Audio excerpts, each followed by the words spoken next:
this session on using data to improve nutrition policy, programming, and accountability. My name is Kathy Wotecki, and I'm the Chief Scientist at the U.S. Department of Agriculture, and also have the role of Undersecretary and leadership on the research and statistical agencies within the United States Department of Agriculture. USDA has a deep appreciation of the value of open data. And the U.S. government is also very much committed to providing access to data, whether it be our scientific data or program data. And we also have an understanding of the importance of increasing access to, as well as the availability of these data. As such, we've been leading the U.S. government engagement with this organization, Global Open Data for Agriculture and Nutrition. And as I was sitting in the opening session this morning, I was reflecting on how over my career as a nutrition scientist, how much it has been affected by all of the increases and improvements in technology. As a graduate student, the courses that we took in nutrition and biochemistry, physiology, statistics, we went into the lab that was associated with each of those courses. In the course of doing our experiments, we made visual observations on the bottom of a meniscus in a pipette. We took individual test tubes and put them into chromatographs and recorded in our laboratory notebooks the number on the test tube and the visual observation of a needle on a dial in the chromatograph. And then at the end of the experiment, we'd go to the back of the lab, and there were these mechanical calculators that were about the size of this podium. They were huge mechanical calculators where we would literally punch in the numbers from the experiment, do the calculation by the formula that we were using for whatever the experiment was, and do those calculations multiple times to make sure that we were entering the data correctly. Fast forward to today, we're using electronic notebooks. Our instruments are talking to our computers, and we've got our selection of multiple statistical analysis packages. We can display the data visually in many different formats. We're also working in national teams and global teams and sharing our data in real time with our colleagues in other laboratories. And also, we have access now to scientific publications that are the result of that research, free of charge, through the open access policies that we in the United States and that other countries are implementing, as well as access to the underlying data that supports those publications. And if you'd like a look at how we're doing that for agricultural research data, visit the USDA exhibit that's just down the hallway. You can see PubAg and the Ag Data Commons being demonstrated that provide that access to publications and to the underlying data. So when GODAN was launched in 2013 at the Open Government Partnership meeting, the United States was right there with our colleagues in the UK at that launch. And since then, GODAN has grown to include more than 350 public, private, and nonprofit partners, all united by the commitment to the GODAN Statement of Purpose. We in the U.S. government have been really proud to support GODAN because it is an example of the power of joining forces to promote a good idea. All of you in the audience today are very familiar with the dimensions of the global hunger problem. and also the expectations that over the coming years, we are either going to have to increase agricultural productivity or dramatically reduce food loss and waste, and probably do a little bit of both in order to be able to meet all of the expectations of agricultural systems. Not only to provide food for our population, but food that's safe, food that promotes good nutrition and lifelong health, and also delivers all of the other ecological services that are being demanded of agricultural systems, and to do that in the face of a changing climate. Experts tell us that we currently produce enough food to feed everyone. We've heard that already today. So why do so many people go to bed hungry every day? We believe that making agricultural and nutritional data available, accessible, and useful is going to enable the creation of some innovative new approaches towards global hunger problems, and eventually lead to the elimination of hunger. Within GODAN, we've had a group that has been meeting regularly, the Nutrition Data Gap Working Group, and they've been identifying areas in which the GODAN partners could focus on to improve availability, quality, as well as the development of applications of nutrition open data to advance nutritional status of people around the world. The scope of the working group includes informing global policies, capacity building, technical improvements that are needed, including data releases, data improvements, and improved data use.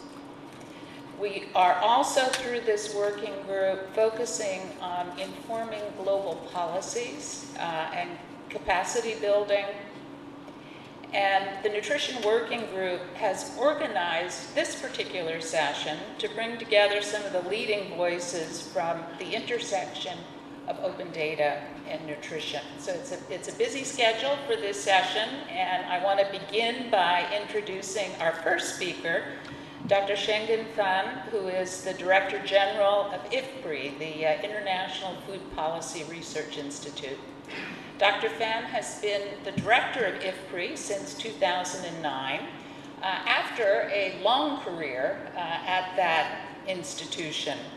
He's been actively involved in global efforts to combat hunger, and in 2014 was recognized with the Hunger Hero Award from the United Nations World Food Program, recognizing his commitments to and leadership in fighting hunger worldwide. So please join me in welcoming Dr. Fan.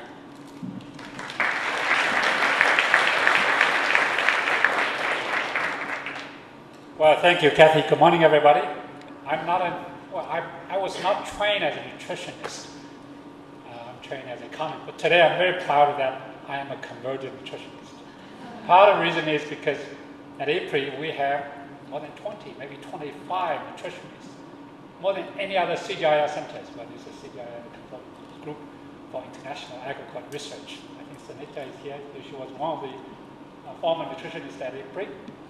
So I'm very proud that IFPRI has really integrated nutrition into all work, whether it's trade, marketing, production, governance, development strategy, and so on. So it's not just the nutritionists who are working on nutrition project. More importantly is to mainstream nutrition to all our work. So I think I was one that have benefited from that part of work.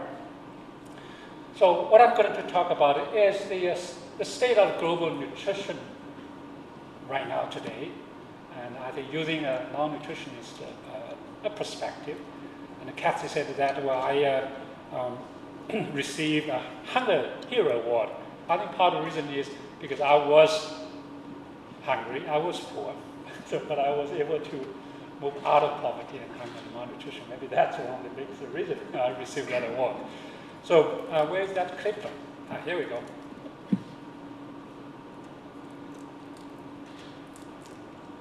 right, okay. Where should I point?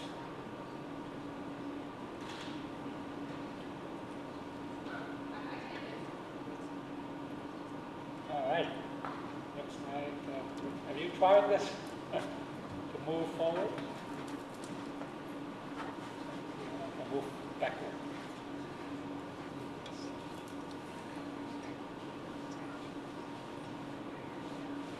Hey, Kathy, we're talking about technological innovation. I need to figure this out first. Can you help to try? Is it on? Ah, great. So we need help. Okay. Okay. So what I'm going to do is look at some of the dimensions of different malnutrition, so different burdens of malnutrition. It's not just a hunger to solve. And then look at some of the trends that will further threaten our global and food nutrition security. And I think one of the key messages here is the reliable data is very critical to achieve some of the goals we have set up in nutrition, in food security, and beyond. And finally, I wanted to emphasize the partnership among ourselves, with the private sector, with the government, will be so critical to use the data to achieve the goals we have set up. Still, there we go. Somebody's touching something? Yeah? Okay. So as we said that, as many people have said in the previous section, that we still have almost 800 million people who suffer from hunger. That's basically lack of calorie, and called it sort of dietary energy in our body. So 795 million people. So they are hungry. Most of the people actually are in South Asia, followed by Africa. But in terms of percentage, it is Africa that still has the highest, let's say, the hunger concentration. And the child malnutrition is still very critical. I think Roger will discuss this in detail when it starts with children.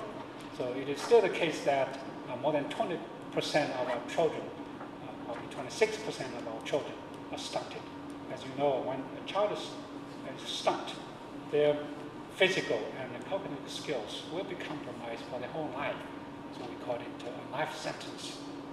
And we have not achieved the goals we have set up by the World Health Organization to reduce child stunting by 40% from somewhere in the beginning of this century to 2020 or 2025. There is another dimension of the malnutrition, that is lack of micronutrients. I would call it a hidden hunger. So that sort of hunger cannot be observed visually. But lack of micronutrients, whether zinc, iron, vitamin A, can really reduce that person's cognitive skills and physical skills long term. And when I was a child, because of lack of vitamin A, so I experienced so-called night blindness. I couldn't see anything in the evening. So that affects my study. So I could perform even better if I had adequate access to vitamin A. The third burden is overnutrition and we call it overweight and obesity. Okay. So three burden. Number burden is 875 million people still suffer from hunger, visible hunger. 2 billion people suffer from hidden hunger, 2 billion, in various forms of lack of micronutrients. And more than 2 billion suffer from overweight and obesity. Because of this different forms of nutrition, it's a micronutrition. Every year we lose 5 to 10% of GDP. We heard from the minister from Kenya said that if our children are stunned, then our future economy will also be stunned. This was a key message I heard from Africans, ministers of finance, ministers of agriculture, even the prime minister, presidents. So it's a wake-up call. So malnutrition is not only it's a moral issue, development issue, it is also an economic issue. So some of the trends, some of the challenges we will face will continue to threaten our global food and nutrition security. So many of these threats, challenges are well known to you. I just wanted to highlight a couple of them. So number one is rising middle income and urbanization changing diets. By 2030, our planet will have 3.2 billion middle class people. And 60%, 70% of this will be in Asia. So that, you're talking about the shift of the demand and supply. Big demand will be coming from Asia, including China. China, 800, 900 million people will be middle class. India will have another 500 million. And the whole Southeast Asia, another 400 million. So middle class, not just rising income. This middle class demand more and better food. We'll use more water, more land, and definitely more energy. And obviously climate change. I don't want to say too much about the climate change. This is a key issue that will threaten our global development. So our yield will be reduced. We will see more pests and diseases. And more importantly, it's not just the average temperature will increase. It's extreme weather events. It's a variation across different regions. So IPRI has a model to model the impact of climate change on our yield, on our food and nutrition security. So it goes beyond the average. It is variation. It's differences across different regions, different countries, even within the same country, different sub-regional areas really vary. Then obviously natural disasters. We have seen the heat waves in Washington. We have seen the hottest summer in history. And when I went to my hometown in China, they also told me that they experienced the hottest summer in history. So tremendous changes because of the climate change. Natural disasters will become more extreme, more volatile, and will make our food system very vulnerable. So food security, food safety risks. When our food supply chains becoming longer through cross countries, cross borders, they will also expose more to diseases, pathogens, bacteria, and so on. Now, water, land constraints, and finally, conflict and political instability. Our study has shown that the correlation between conflicts and hunger malnutrition have increased over time. It is the regions that are in conflict that have seen increased hunger and malnutrition, particularly in the Middle East. Okay.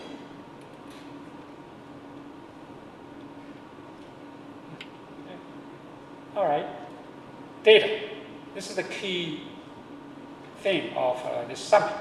So reliable and timely data are lacking, really lacking. FAO produces hunger data, 795 million hungry people in this world. We know that the methodology, the data used are not ideal. So we are working with FAO to redefine some of the methodology in connecting good data. And micronutrient deficiency data. The number I mentioned, 2 billion people who suffer from a lack of micronutrients are highly questionable. We just simply add all these different types of micronutrient deficiency together. We don't have good data. My own assessment is the actual situation could be much worse. So not only lack of vitamin A, zinc, and iron, many other kinds of essential micronutrients are lacking. So we don't have good data on that. And so no time series and no updates since 2007. So this sort of a hidden hunger is such a great challenge to us, but we don't have good data. We just try to so-called guesstimate the number. We must change the situation so we can better target our resources, better design our instruments to tackle the challenges.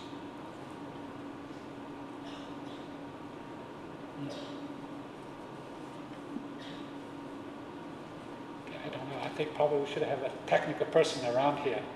Otherwise, I will waste my time moving this forward. Okay. Oh, here we go. So, but opportunities do improve data and monitoring exist. So the opportunities do exist. One is, okay, how can we really revamp the food security and nutrition information architecture?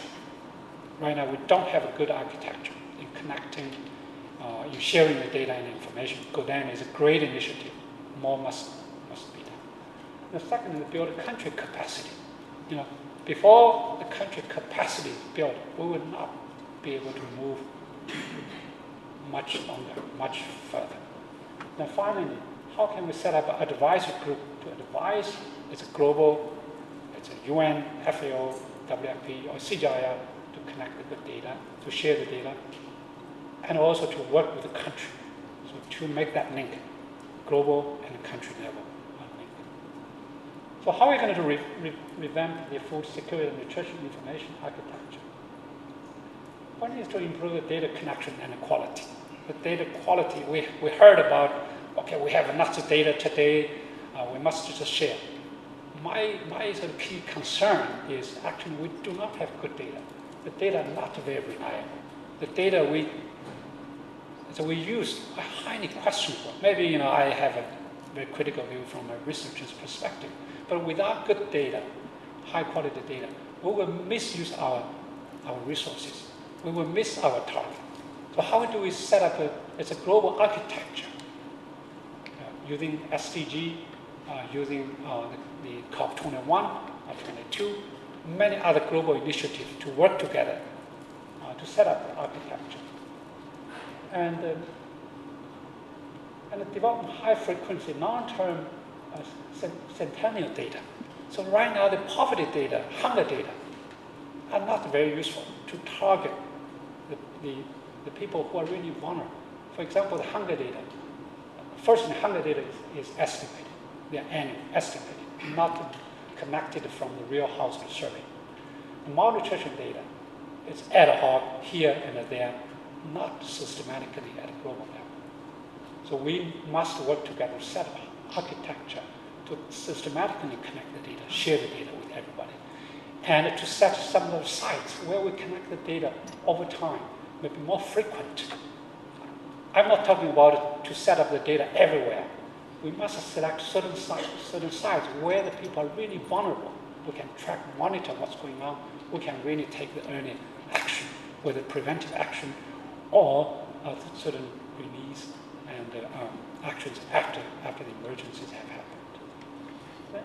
Well, using existing data, yes, we do have some data, particularly the data we collected ad hoc through household survey. For example, at IPRI, we have worked with many countries in connecting household survey data, partly supported by Feed the Future, partly in partnership with the U.S. land-grant university to connect 5,000 households in Ethiopia, Ghana, Nigeria, many countries. These are real household survey data, and we must do more to analyze that, to convert the data to real action, real instruments, real interventions. And validate proxy indicators. So you don't need to connect, let's say, the actual nutrition data. Well, we do need to do that, but for certain indicators, you can use proxies to really proxy that. One figure I really wanted to push is to connect the good data on diet, what do you eat.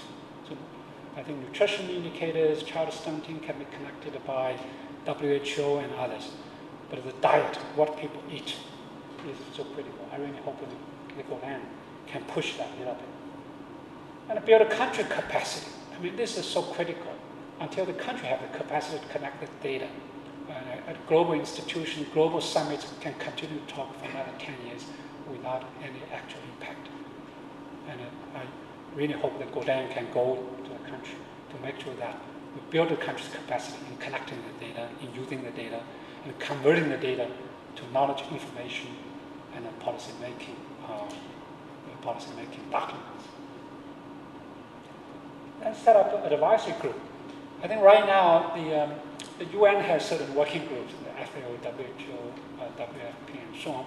I really hope that we can include more researchers from land-grant university, from universities from the South, from CGIAR, and some private sector stakeholders. I do think the private sector has tremendous amount of the data.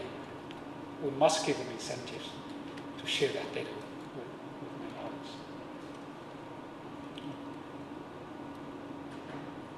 And the collaboration is very crucial. And our experience has shown that the collaboration partnership with regional, sub-regional, and the national level is so critical. And we have worked with many statistical agencies in Africa to build their capacity to improve the reliability, the quality of their data, and hopefully one day their statistical system will be able to connect their own data, going beyond agriculture, going beyond hunger, and include nutrition data, particularly diet quality, diet side. So we very much focus on production side, on expenditure side. We must connect more data on what people eat. And final slide. So November 2015, IPRI celebrated its 40 years anniversary.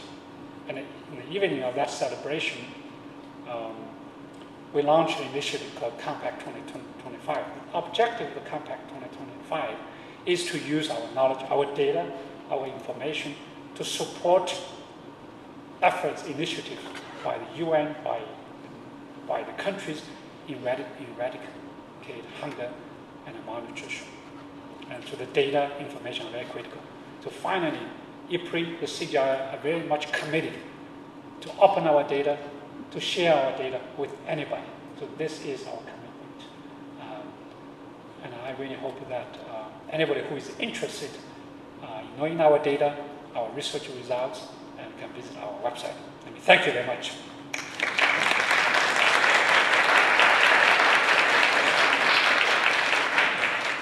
Well, thank you very much, Dr. Fan. We really do appreciate your leadership in agriculture and nutrition, and that as well of your colleagues in the CGIAR system. Our next speaker is Mr. Roger Thoreau, who's a senior fellow at the Chicago Council on Global Affairs.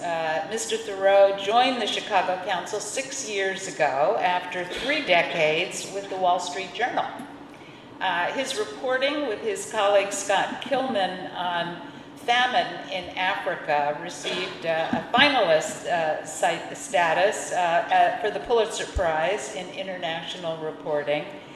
And he's received a number of honors, including from the United Nations and Action Against Hunger for his related work. We're going to be hearing from him about the first 1,000 days and the human face of nutrition. Mr. Thoreau?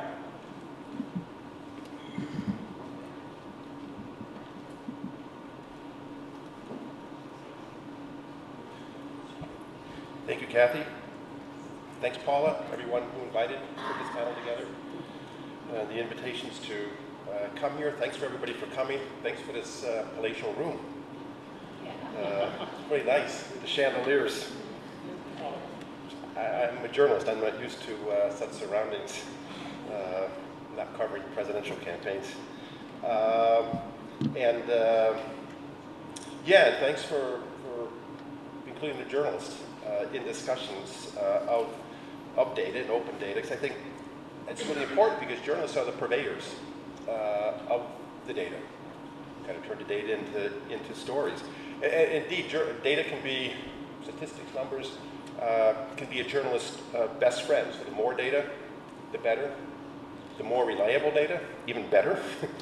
And Schengen, IPRI's data has been very, very good to me over the years as I've been reporting on hunger in the 21st century and the shame and absurdity of that we still are burdened by this medieval suffering in this century that offers us, this new millennium, that offers us so much problem and all the advances that we have. It's the data then, of course, particularly helpful then in reporting this new book, as Kathy had mentioned, the first 1,000 days, a crucial time for mothers and children in the world, the first 1,000 days being the time from when a woman becomes pregnant to the second birthday of the child, and the great importance of nutrition as the accelerant of the fuel of everything that, of the physical development, the cognitive development, the strengthening of the immune system, everything that goes on in that period. This is Esther, one of the moms in the book, and her son Rogers. And, you know, good data, kind of before I get into a couple of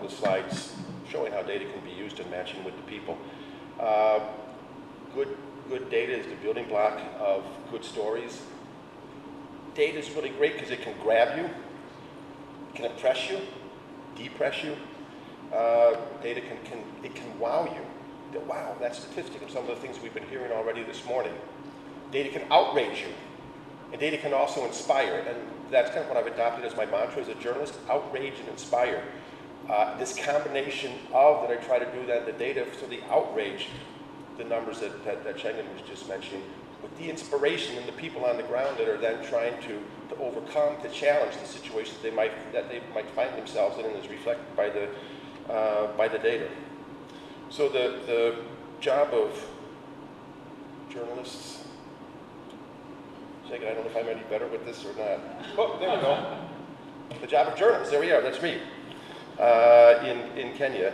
Of the job of storytellers is to turn this data, as I said, to harness this data into narratives that enlighten, motivate, that inspire action, that lead to change, that can inform the advocacy efforts of groups like the one campaign that Kate was talking about, Bread for the World. Saw some of the colleagues here from Bread, kind of advocacy organizations, politicians that are involved in this to kind of inform them and to grab them not only with the data but then the human stories that are behind them. Because we've always have to remember that data are people. Statistics are faces, they're places. Numbers are emotions. So the 2 billion micronutrient deficient people who are micronutrient deficient that Schengen mentioned, the 800 million chronically hungry, the 3 million children that die every day from malnutrition and related causes. The problem with data in these numbers is that they can be overwhelming. My goodness, those are big numbers. What do we do about that? So with the data, just looking at it, I mean, it can just drive you into a state of inertia or kind of despair, and it's like, whoa, this is such a big problem. What do we do with it? And you can't help a statistic. Gee, 800 million chronically hungry, that's a number. Well, how do we help them? But you can't help people. And you can't help people one by one. It's the greatest statistic, an individual one by one, and what we can do for them. So who are these people behind the statistics? Who are the 800 million, the 2 billion? The 3 million children that are dying, the parents that are having to bury the children, dying from malnutrition and hunger. So what I set out to do in the first 1,000 days is that to follow moms and their children through the 1,000-day journey and follow them in India, Uganda, Guatemala, and Chicago. Really picking Chicago or any place as representative of the United States. It's not just a problem over there somewhere, it's also vitally important for here, and the double burden that Schengen was talking about, and the obesity and overweight issues. And through their stories, to explore the economics, the science, the numbers, the data of hunger and malnutrition. So, data. In Uttar Pradesh, the part of India where I was following moms and their children, nearly 55% of children under 3, 12 million, stunted, number of underweight, 85% suffer from anemia. Who are they? Shankali and her daughter Anshika. So I was with them, this is within 36 hours, I think, of the time that Anshika was born. This mom, Shankali, then trying to challenge these numbers, and this is in the period of confinement. So right after birth, she's at home, she's in this room by herself. It's the end of May, so if you know that period in India, and particularly in Uttar Pradesh, before the onset of the monsoon, extremely hot, extraordinarily humid. They've plugged up all the holes in the brickwork in that room where she's confined to, so no air can come back and forth. There's 2 dung bricks, incense laden, that they've lit to ward off evil spirits. That's where they're sitting for 2 weeks. That's the first air, this very pungent air that burns the throat and burns the eyes. The first breath that this baby Anshika is breathing. Why do those numbers exist? Well, that's one of the reasons. The behavior change that then is needed to kind of get behind the numbers and alleviate the numbers. So again, numbers, faces, causes that are behind it. Data. So from Uganda, the vitamin A deficiency that Cheng was talking about. And then also lack of availability of water. So, hand washing. Faces. Aaron, one of the children that I followed, really enjoying his lunch of sweet potatoes and greens. How do we attack those problems in the moms in northern Uganda and Lira? The biofortified crops, the orange flesh sweet potatoes, the high iron beans by Harvest Plus, working on the ground with World Vision and other local agencies that are there. So again, the numbers. Sweet potatoes very high in vitamin A, very rich in vitamin A content. Attacking the data. What's behind that? The basis. Data from Guatemala. 4th highest malnutrition rate in the world, worse than all of the Western Hemisphere. Worse than Haiti. 2-hour flight from Houston and Miami. People. Jorge is the child that I followed. He's 2 years old when this picture's taken. He's come to the end of his 1,000 days journey. That's his sister next to him, Jessica. She's 2 years older than him. Their mother, Maria Estella, after Jessica was born, she realized this child's not thriving. She's small, not eating much, crying a lot. Her development markers, not so good. She's pregnant again. What am I going to do? She joins a nutrition rehabilitation course that's being taught by Primeros Capazos, a clinic in that area. What can I do that this child is going to be better and healthier and will thrive more? She's eating better during her pregnancy. Jorge is born 8 pounds or so, very big child for the neighborhood. By 2, he's basically the same size as his sister. Behind these statistics, it doesn't have to break the generational cycle of stunting and malnutrition. It doesn't have to take from one generation to the next. It can be from one child to the next if the interventions come in. So again, there's the data, challenge the data, the faces, the people behind it. Ooh, Chicago. The obesity problems, the murder rate was escalating at the time that I spoke to them. The people living in there, in these conditions.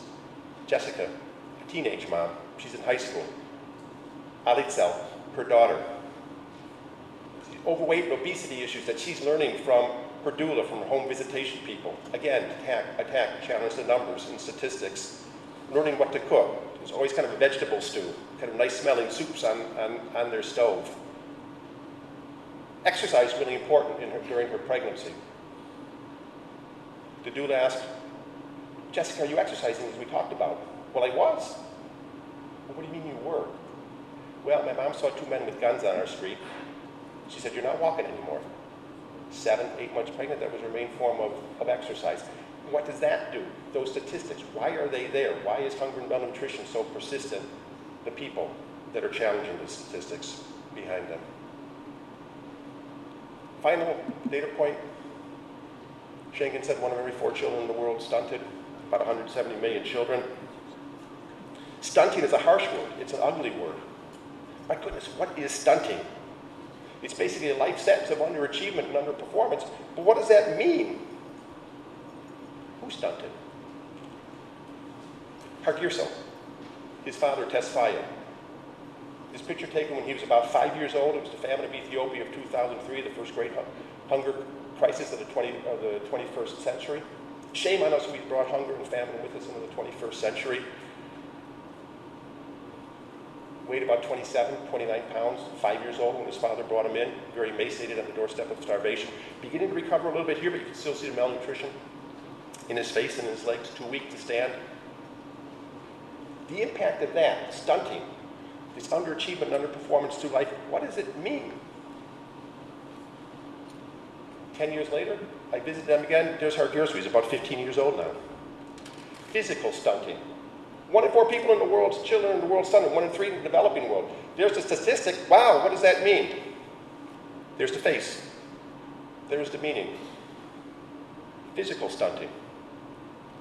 Also cognitive stunting. Hargirso, he really wanted to go to school. He was such an enthusiastic guy. Wanted to go to school. His father finally said, okay, we'll try to get you into school.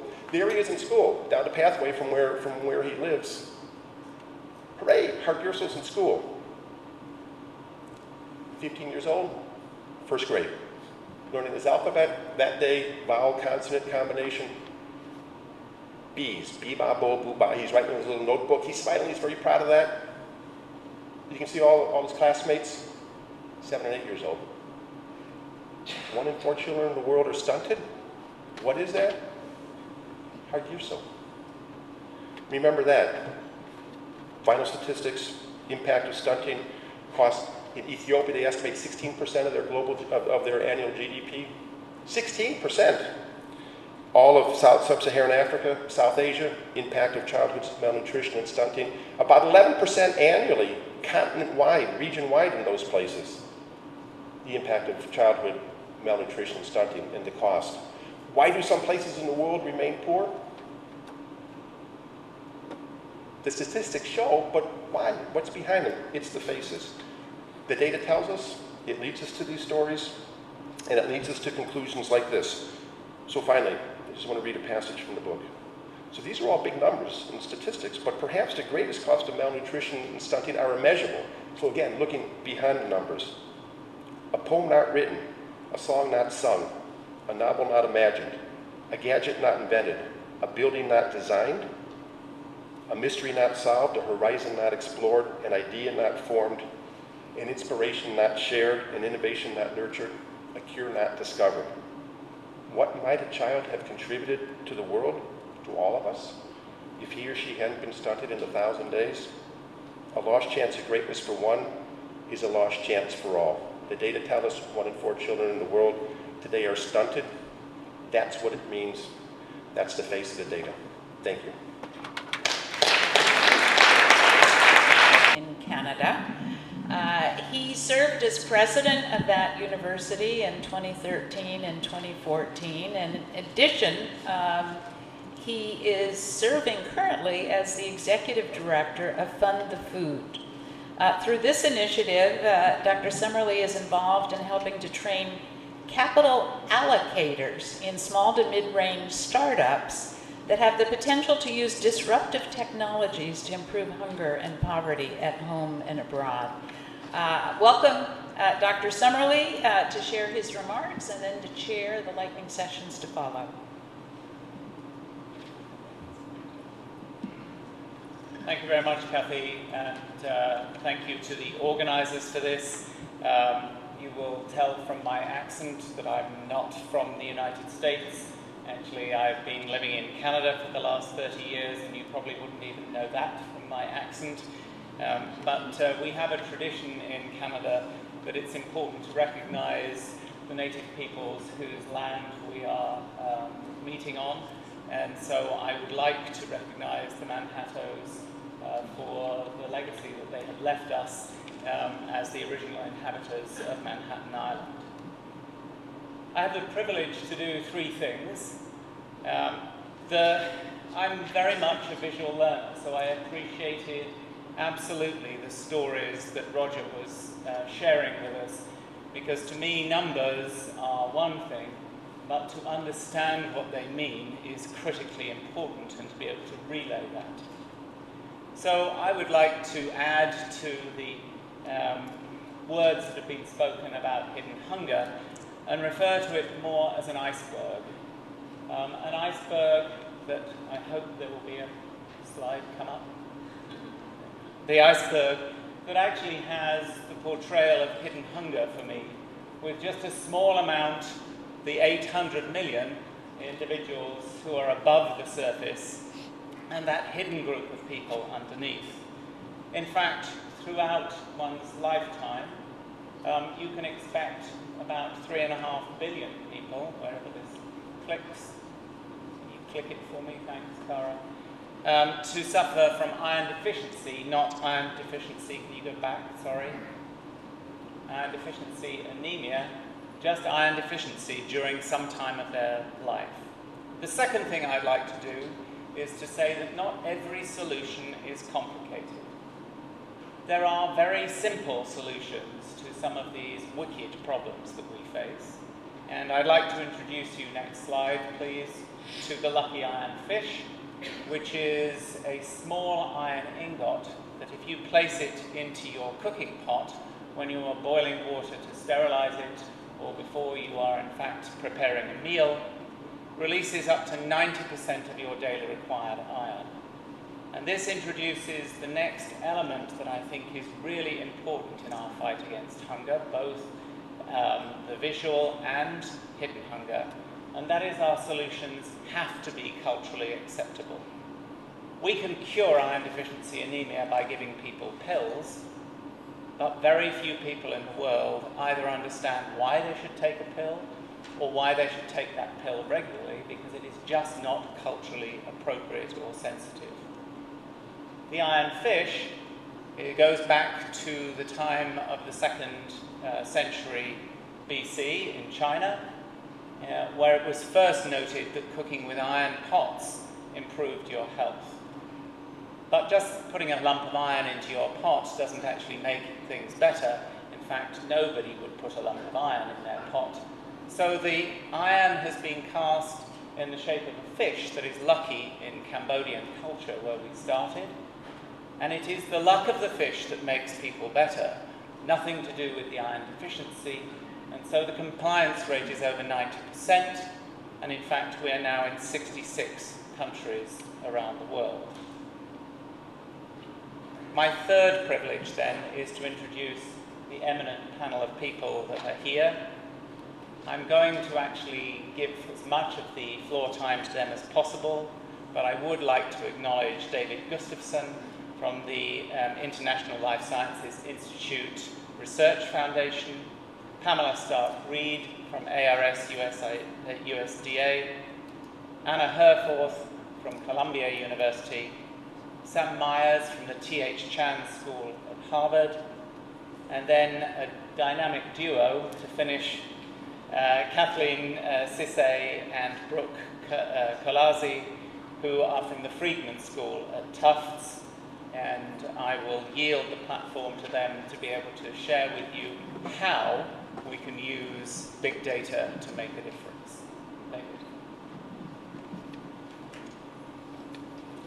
Well, thanks very much, Alistair, and I'll do my best to give a lightning presentation since this is a lightning round. And I would like to pause also and just say a huge thank you to the organizers of GODAN. I'm not sure if Jamie is actually in the room, but I first met Jamie back in the summer of 2014 and really became inspired to become part of this community. And it's wonderful to see how it has grown over time. And I'm going to go ahead and ask the folks to move the slide forward for me, because I'm not going to touch this thing. So I'm with the ILSI Research Foundation. We have a number of centers, but the one that I lead is focused on helping food systems meet nutrition needs in more sustainable ways. And we have a number of scientific efforts directed towards helping to do that. But the one I wanted to highlight for you here today, and I don't actually have results yet, but please stay tuned, is we are coupling open data on food systems to the impact model. Shenzhen Fan spoke earlier. With IFPRI has a very advanced integrated model that has more foods represented within it than any of the other integrated models around the world. And we're connecting that to some food system metrics that I'll mention in just a moment to help forecast future food nutrient availability. But one of the other efforts, and I actually didn't have it in my planned presentation, but I'll go ahead and just highlight it here, is we at the ILSI Research Foundation, and I have some of these information packets with me if you're interested, one of the things that we have is a crop composition database, and this, in fact, is open data. But one of the things that's interesting about this data set is that it's actually sourced by the private sector. And as indicated on the diagram here, we at the ILSI Research Foundation bring together scientists from the private sector, from government, from academia to help do scientific work together in a very transparent manner.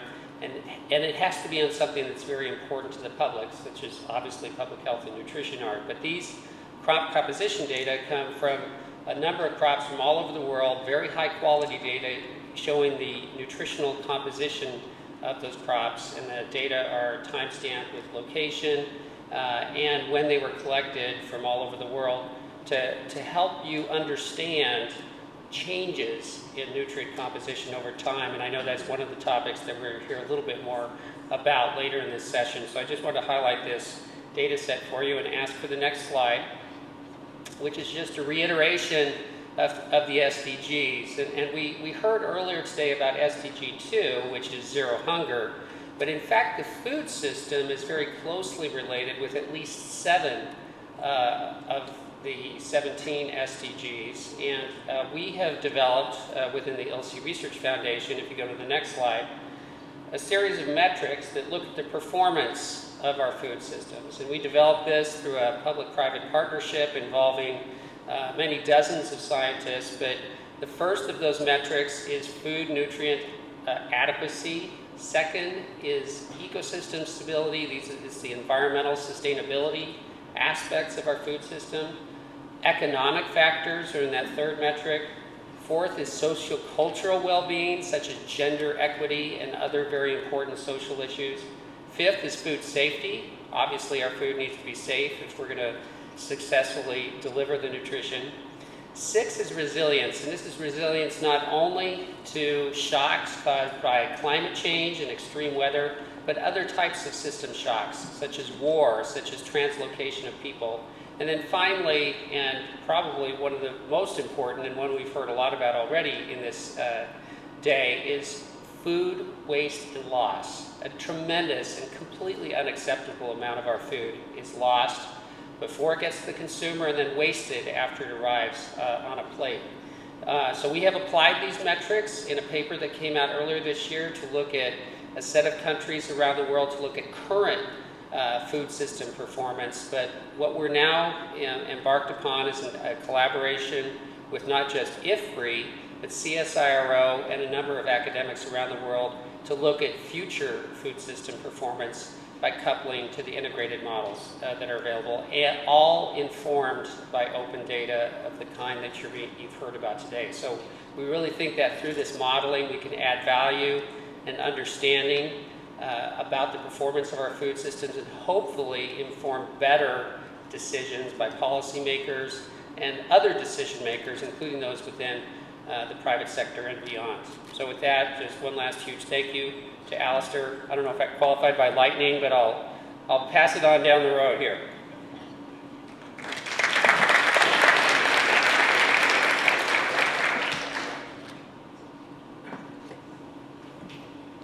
Well, good morning. I'm Pam Stark-Reed, and I'm with the Agricultural Research Service at USDA. And I'm going to be talking to you today about the USDA Branded Foods Products Database.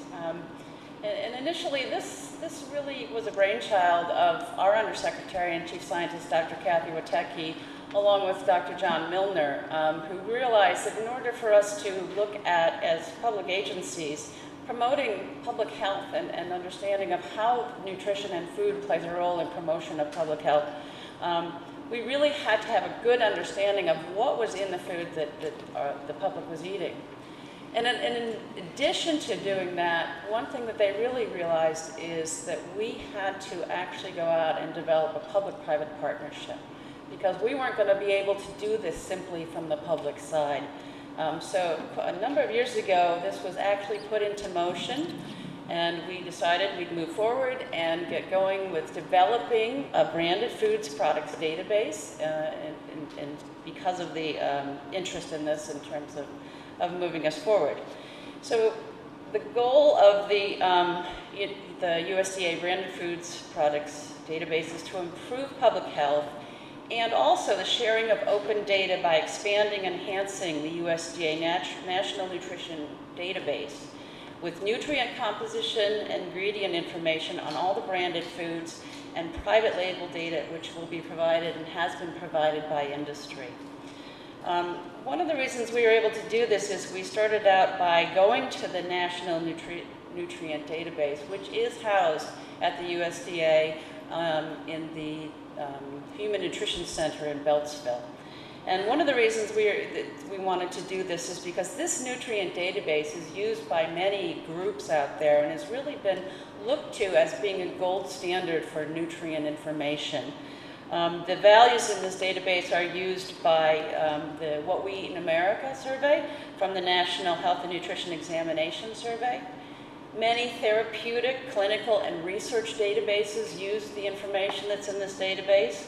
It's used for developing food frequency questionnaires, and it's also used for food product development and labeling and regulation. So this is a really obvious place to go to do this. In order to have this information, we wanted to move forward with this public-private partnership. And in doing this, the things that we are going to be able to do with this database is that this means we are going to be able to have a historical record of food in this food database, to be able to look at what is currently consumed, what was consumed in the past, and tie that together with health outcomes and be able to understand what the food is doing for us. We'll also be able to track changes. So in terms of putting out dietary guidelines, are we able to see whether people are making changes in their food choices and their food selections, and if that's having an effect on public health? And I'm almost done. Okay, and we'll be able to have the data to be able to inform policy and policy activities for our government at least, and hopefully for some other governments. When this began, the other thing that Dr. Miller and Dr. Witecki did was they knew they were going to have to bring in the private sector. So they partnered with the ILSI North America to be able to have them join with us as the public sector, the private sector. ILSI convened a number of groups before we put this together. There was a group on the criteria, what was going to be needed, what was necessary to include in this database. There was a data quality group, and there was also an IT infrastructure, and they were responsible for bringing all these groups together.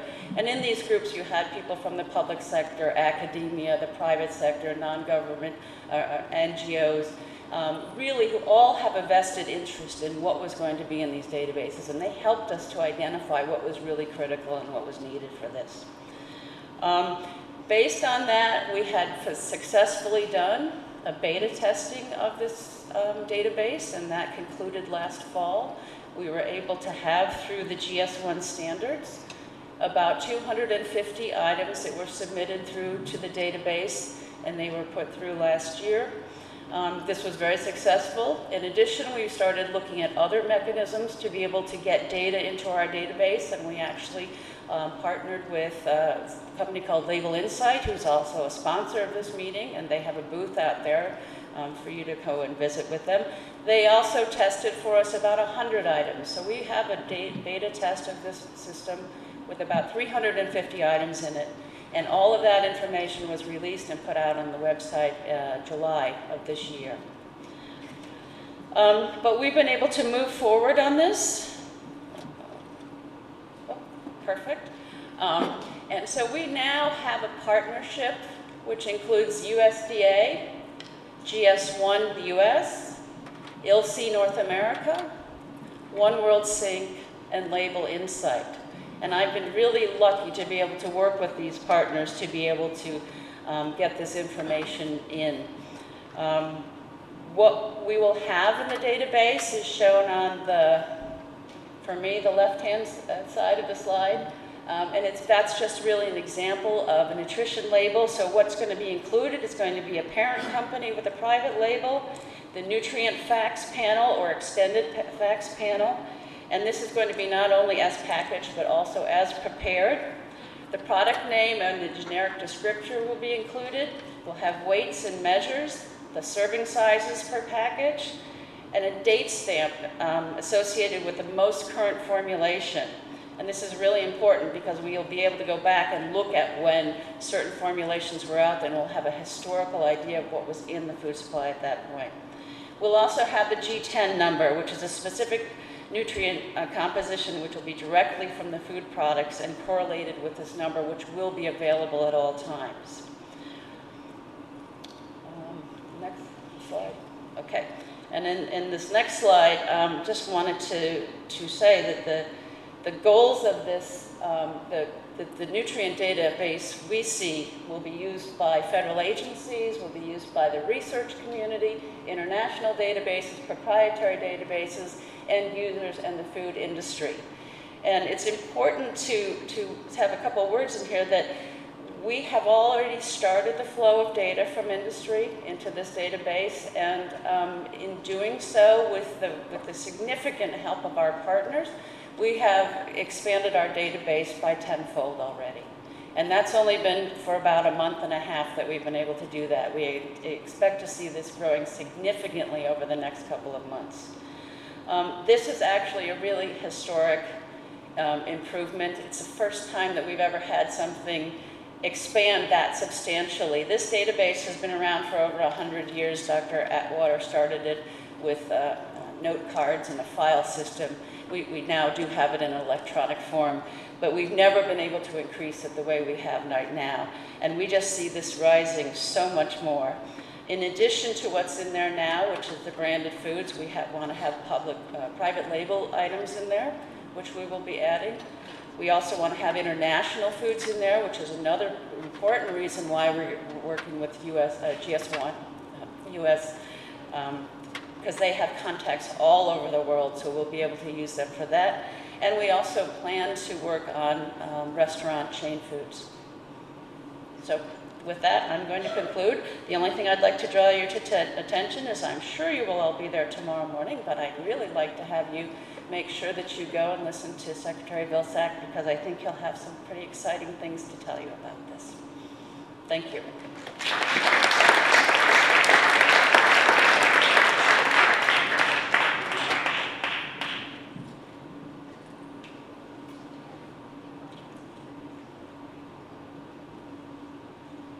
While I wait for the slides, thank you for coming to this session this morning on nutrition and agriculture.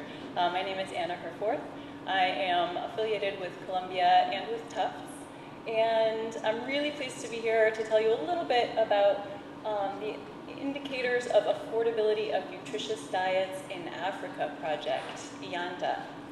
And this is a collaboration between Tufts, Columbia, University of Ghana, Sokoine University of Agriculture in Tanzania, and Johns Hopkins University. And if you go to the next slide, please. At the heart of this project, we have the vision that when we speak about food prices, when you hear that term, that the concept measured should reflect the food that people need to live active and healthy lives, or to have food security, food and nutrition security. Believe it or not, this is not what is currently measured when you hear the term food prices. Usually, either food prices reflects major staple grains, maize, wheat, and rice, or it reflects a basket of foods that are purchased by people, that people spend the most money on, which does not necessarily bear any relationship to a nutritious diet. So when the first speaker, Gustafsson, mentioned the metrics about food affordability and availability, when we hear those terms, do we have the right input data to understand whether nutritious food is affordable and available? Next slide, please. We do have a lot of data on food prices collected.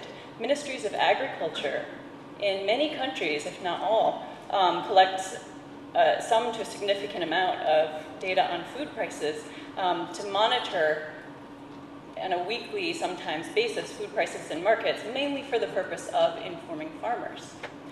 And our goal with this project is to revolutionize how this existing data on food prices can be used with very little added cost to existing monitoring systems to understand the affordability of nutritious diets across seasons and across geographies. So earlier this morning, the Cabinet Secretary from Kenya said we need to embrace a system where decision-making in the ag sector is really evidence-based. And so we want to provide evidence not only for the major traditional commodity crops, which are mainly monitored, but also for availability and affordability of all nutritious foods needed for a healthy diet. Next slide, please. So to do this, we're collaborating with the relevant ministries in country. The two countries we're working with right now are Ghana and Tanzania. And we're working with these ministries to make this happen, to be able to use the monitoring systems to create indicators of nutritious diets. And so here is a picture of us going to markets with the Ministry of Food and Agriculture enumerators in Ghana, who are going about collecting food price data, which they do weekly. And they collect a lot of data, but not absolutely everything that we would like to see to monitor the affordability of nutritious diets. So, for instance, green leafy vegetables are not included at all in their current monitoring system. So here we are seeing how it would work if the enumerators go and collect price data on green leafy vegetables. And we'll be piloting the addition of these few foods which are missing to understand prices of nutritious diets in Ghana this season. Next slide. So our next steps, piloting the addition of missing foods in existing food lists that are part of the monitoring systems, continue collaborating with these policymakers on the data needs for decision making. So, when we introduced this project in the two countries where we're working, we got quite an enthusiastic response of how these data just have simply never been thought of in that way to understand nutritious diets. And it could be quite easily done and add a lot of value to decision making in countries about connecting agriculture and nutrition. And then to incorporate these missing foods and the new indicators we're developing based on the prices of diverse nutritious foods into the existing food price monitoring systems at national level in these two first countries. But also our vision long term is to see this happen in really all countries, so that we'd be able to use food price monitoring systems to understand nutrition better and at international levels. And so with work on this project and some luck and hope, we hope to have our vision turn into reality, that food price monitoring reflects the food people need for active and healthy lives. Thank you.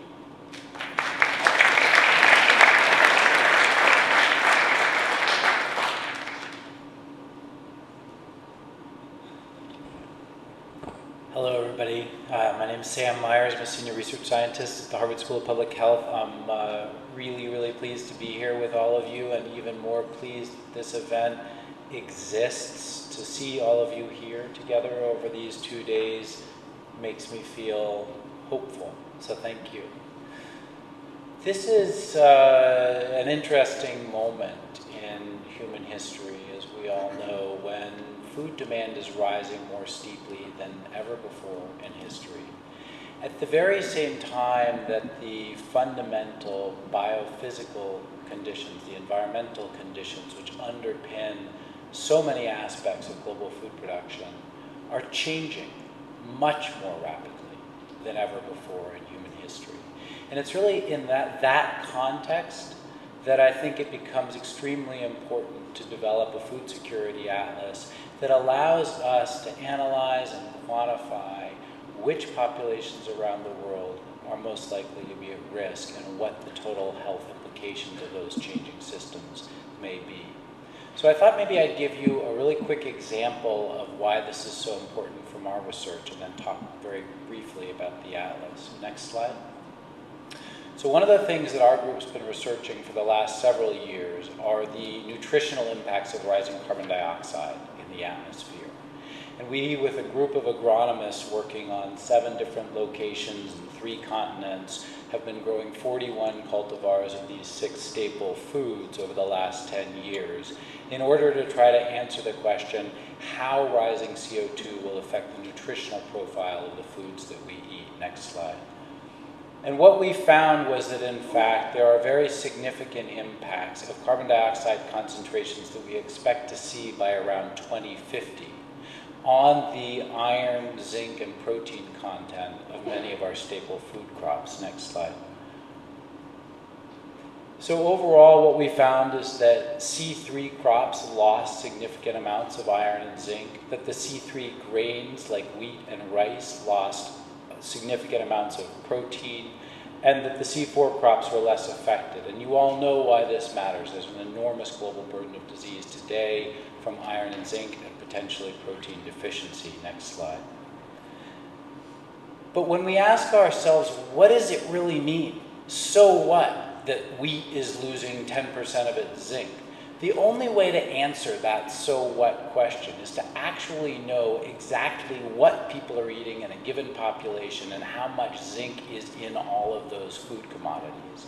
And so we actually set about, I was surprised that that database wasn't just sitting there waiting for us to use, and we set about trying to generate something like that based on the food balance sheet data. And we created something called the Global Expanded Nutrient Supply Database, which measures 225 different food commodities in 152 countries.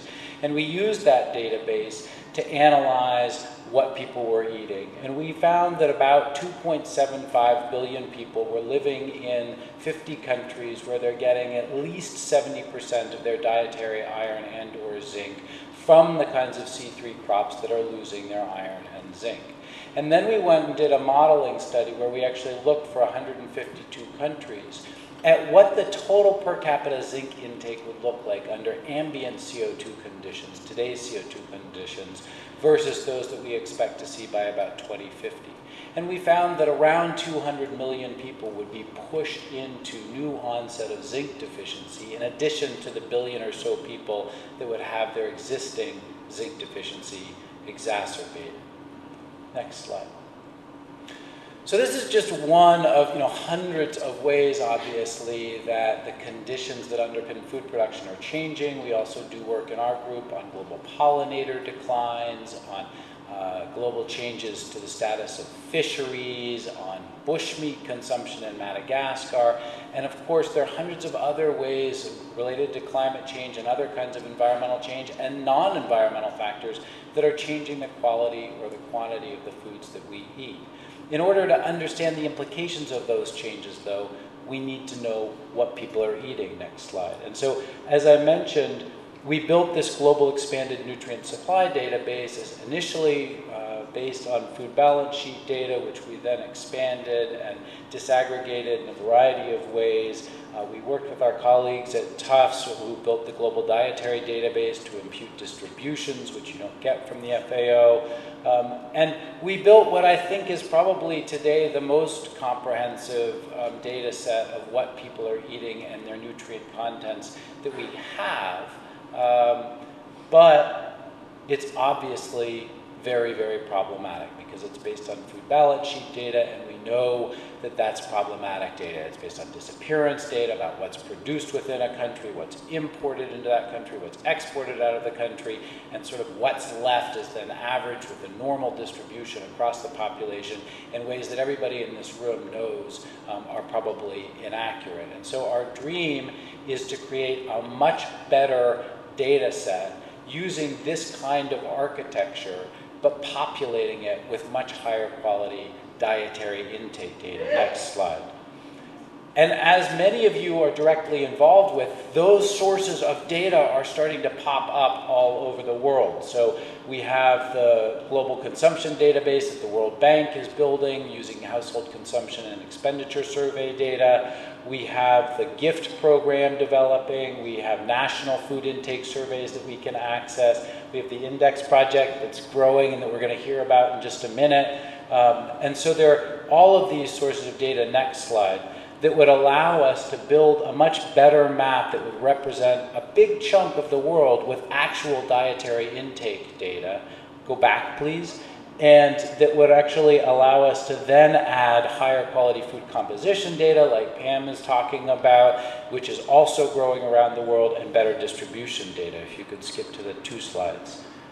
So essentially, the whole idea here is to generate a tool, if we can raise a little bit of support and get there, to generate a tool that will allow us to quantify the health impacts for populations around the world of these rapidly changing systems, and to identify those populations which are particularly vulnerable and allow us to more effectively target our interventions. Thank you so much.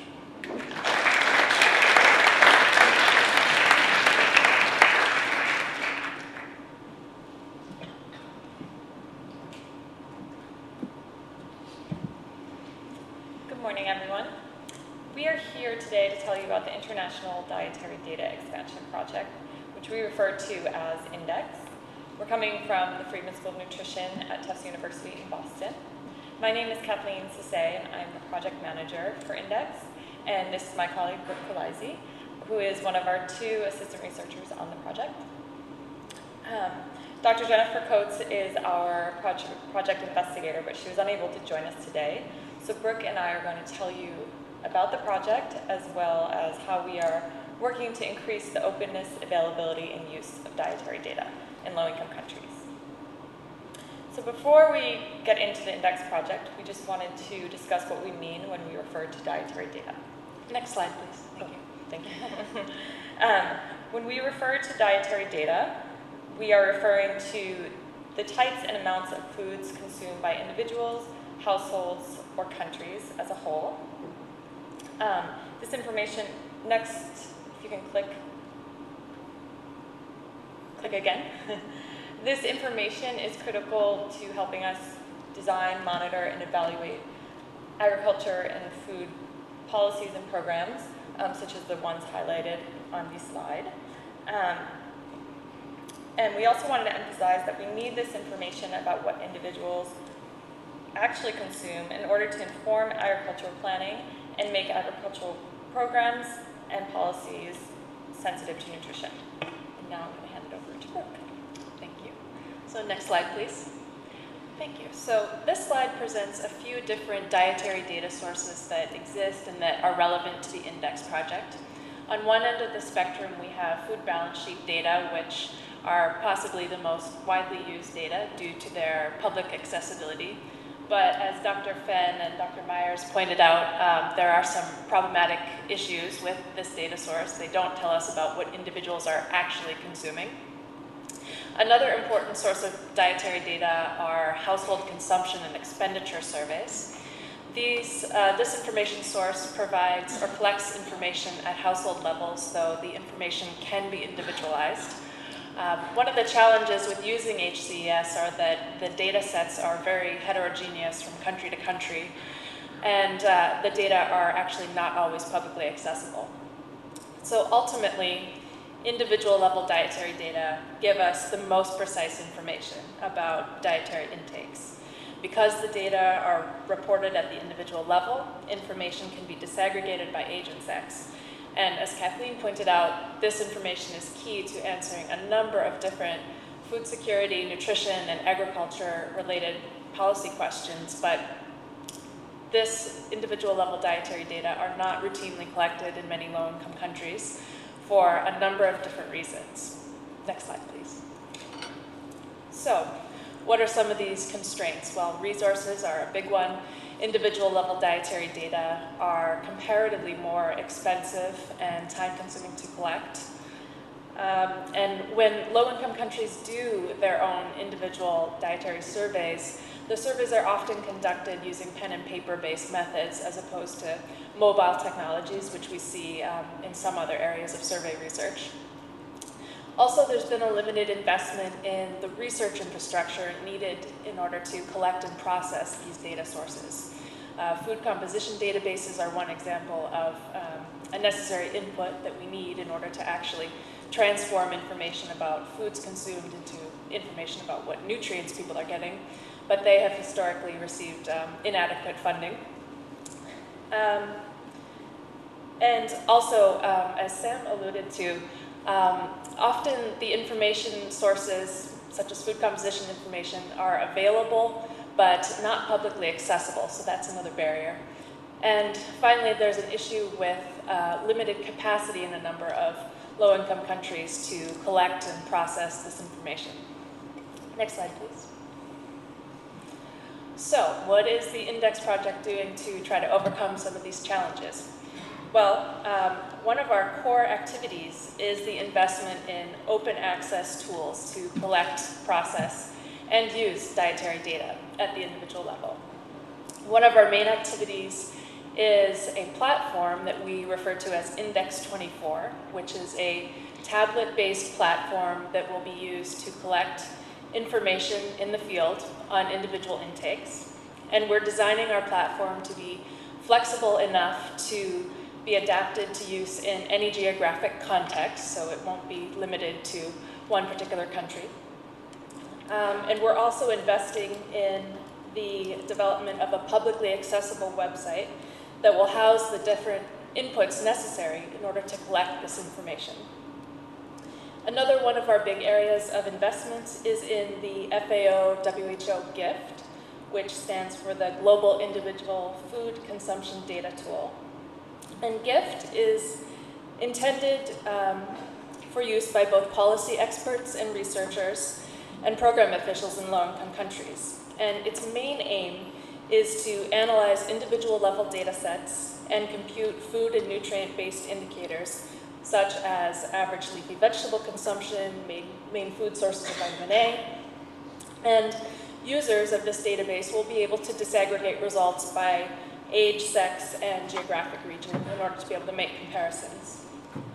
And some of the smaller initiatives that we're involved in are devising methods to improve HCES and food balance sheet use. And we're also developing a web-based guiding framework that will highlight to decision makers the most policy relevant indicators that can be calculated from different sources of dietary information. And now I'll hand it back to Kathleen. Thank you, Brooke. So in conclusion, we just wanted to leave you with 3 key messages about how Index is working to expand the openness of dietary data. First, we are aiming to reduce the dietary data bottlenecks by creating publicly accessible tools for low-income countries. And then we will build capacity and increase uptake of dietary data in low-income countries through the development of guidelines and trainings, as well as advocating for increased use of these data in low-income countries. And next slide. Thank you very much.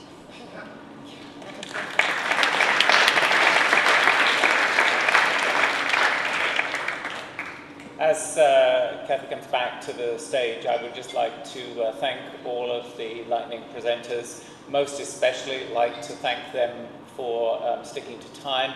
And there is a sheet on your table saying what's the most interesting or innovative thing you've heard. I'm going to find it really difficult to decide which between these panelists is going to win that vote, but thank you for your attention. Thank you, Alistair, and thank you all of the Lightning presenters. There are some really exciting applications that are being developed off of open data. It's my delight at this point to introduce Sunitha Kadiyala, who's a senior lecturer in nutrition-sensitive development at the London School of Tropical Medicine and Hygiene. Dr. Kadiyala is the principal investigator of Amana that we've heard about already in the Lightning presentations. And Amana is DFID's partnership to stimulate the development and application of scientifically sound methods and metrics in agriculture, health, and nutrition research. So, Sunitha, podium is yours. So is this timer going to work, or there is a timer? Okay, all right, thank you. I have animations as well, so let's see how this works. Thank you very much for inviting me to be a part of this panel, and thank you everyone for choosing to attend this panel. Next slide, please, and the next slide. So since 2008, we have seen a lot of attention being paid to nutrition, and a lot of commitments that have been made to eliminate undernutrition and stymie the progress of nutrition-related chronic diseases that has culminated into SDG 2s and the commitment and the World Health Assembly on meeting the nutrition targets. Next slide, please. As our commitments have been increasing to reduce undernutrition, again, since the food price crisis, there has been an increased attention to the role of basic and underlying causes of nutrition. And this is a framework adapted from Butta et al. From Lancet 2013. And here, sorry, next slide, please. Next click, please. Yeah.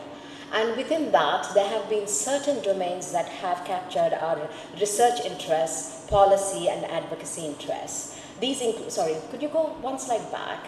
Yeah, thank you. And these include rapid advances in our understanding of agriculture, food systems, and how they impact food security and nutrition.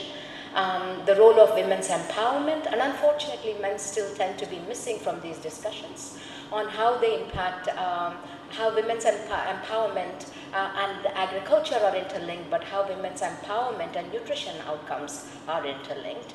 There has been an increased attention to hygiene and sanitation. We often say wash, but actually the attention to water has actually been quite limited, I would say. Next slide, please. As Shengen has pointed out before, even as our understanding of underlying determinants of undernutrition and obesity and nutrition-related chronic diseases has increased, these underlying and basic causes themselves has been shifting.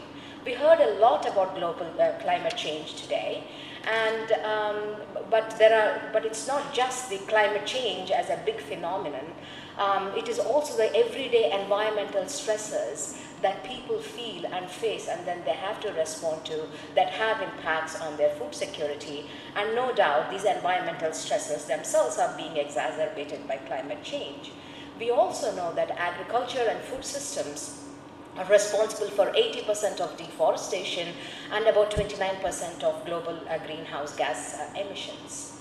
How we produce food, how food is distributed, the food governance is changing, and men and women are responding to these shifting grounds, responding to the risks, responding to the opportunities to maximize their welfare. It's about equity and justice in this context, but we really do need to up that ante on that as well. So we need appropriate tools in our toolbox, and I'm going to highlight three actions that have been happening in the context of this summit. One is, next slide please, there has been a lot of momentum in advancing the conceptual frameworks and thinking around the pathways and mechanisms between how agriculture food systems between agriculture food systems and nutrition outcomes. I have just put two of these here, and I'm not the only one, or the London School is not the only one that has been producing these. IFPRI and actually several of these were produced when I was at IFPRI. And several other institutions, Tufts and many others, have been contributed to this thinking, these frameworks, these pathways, and lo and behold, what we find is that these are the important tools in our arsenal. The thinking of pathways and mechanisms is one of the key ways in which we are approaching this topic. The second important, next slide please, the next second important development that has happened since, again, I would say in the last 5 to 6 years, has been an attention to really stepping back and looking at, all right, what is it that we know so far? What is it that we can say about the linkages between these underlying and basic causes of undernutrition and nutrition outcomes? There have been several comprehensive, systematic, rigorous reviews that have been conducted. I would say at least 16 to 18 of them that were conducted and published. And all of them, to more or less extent, come to this conclusion that the evidence is weak on the linkages between agriculture food systems and nutrition outcomes. And evidence is weak on the impact of these policies and programs in improving nutrition outcomes. Why is that? And several of these publications and the researchers, not often very overtly, but increasingly we have been acknowledging that this is the lack of evidence is not because perhaps there is no evidence of it, but rather our own inability to measure these accurately because of weak data, methods, metrics, and analytics. And the research efforts have been really too scattered, and we haven't, we haven't really crossed the institutional disciplinary boundaries to the extent that we need to. Could you give one more click? What this has resulted is in catalyzing action to fill these data, methods, metrics, and analytical gaps. Next slide, please. So now there is a huge momentum, and we have already heard all the lightning presentations on what they are doing in generating evidence and improving the data methods and metrics. So my job is somewhat easier now. So we are, as we have already seen, we are stepping out of disciplinary boundaries. Yeah, we talked about climate change to zinc deficiency in the same presentation. So that's really very nice to hear and very motivating to hear, for example. And we are talking about moving away from what are important interventions like homestead food production to really complex phenomena in the food systems, including value chains and again, carbon emissions and diet and food price data and how it impacts our diet, so on and so forth. And there has a lot of innovation in developing methods and metrics. And here there are several initiatives, but I'm going to just pick a little bit on what I do, which is the program that I lead, which is Imana, a mouthful. I won't go through that again. But what we do is stimulate the development of methods and metrics in the context of agriculture and nutrition through a series of competitive research grants. And IANDA that Anna Harford presented is one such grant, but another example is development of surveillance systems using mobile platforms to monitor data of climate smart agriculture or nutrition outcomes. That such is one example. We also provide early researcher grants for postdoctoral fellows to use and adapt these metrics, and that is led by Tufts University in the consortium. And finally, one of the key things what we do is to facilitate a global research network to strengthen the interdisciplinary dialogue, learning and sharing in this context, and we are calling that the Agriculture, Nutrition and the Health Academy. And next slide please, the Agriculture, Nutrition and Health Academy, here I have a flyer, sorry for that plug-in, but you will see why I'm saying that, is what, we have several activities. I will not go into the details, but I encourage all of you to become the members, is that we have an annual Academy Week and a series of other activities. Could you give me one more click please? And the first annual Academy Week was in the last week of June in Addis Ababa, and there were about 300 participants from 32 countries. And one of the innovations we brought into this network and into this Academy Week is to have global experts and professors come and train researchers in use of data and a myriad of topics. And we had 2 days of that, and it was very much appreciated by the participants. And then we had a 3-day research conference comprising of various types of sessions. Next slide, please. So where do we stand with all these momentum? And I think we have come really far in terms of where we started a decade or less ago to where we are now. Yes, there is not enough data, but I think we have a better sense of where we need to go, and we are already plugging away at that, as you have already heard since this morning. Next slide, please. Here I'm going to highlight 3 or 4, maybe 3 gaps in where these gaps are. One is that in food systems are rapidly evolving. The Global Nutrition Report, GNR 2015, looks at a suite of indicators of food systems and shows us what could be some of these indicators we can track and what the sources of these data are. The academy working groups are looking at some of the emerging topics as well, and so are other people. For example, the concept of sustainable diets and food environments have been traditionally and conventionally handled in a certain way in the UK or in the United States. But these concepts need further thinking and adaptation in a low and middle income country context. So could you do a double click or something, please? Thank you.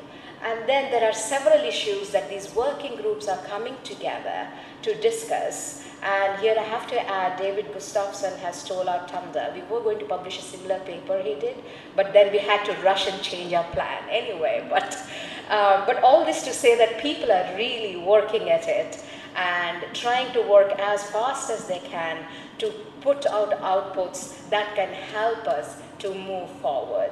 So the next 2, as we are, could you please go ahead?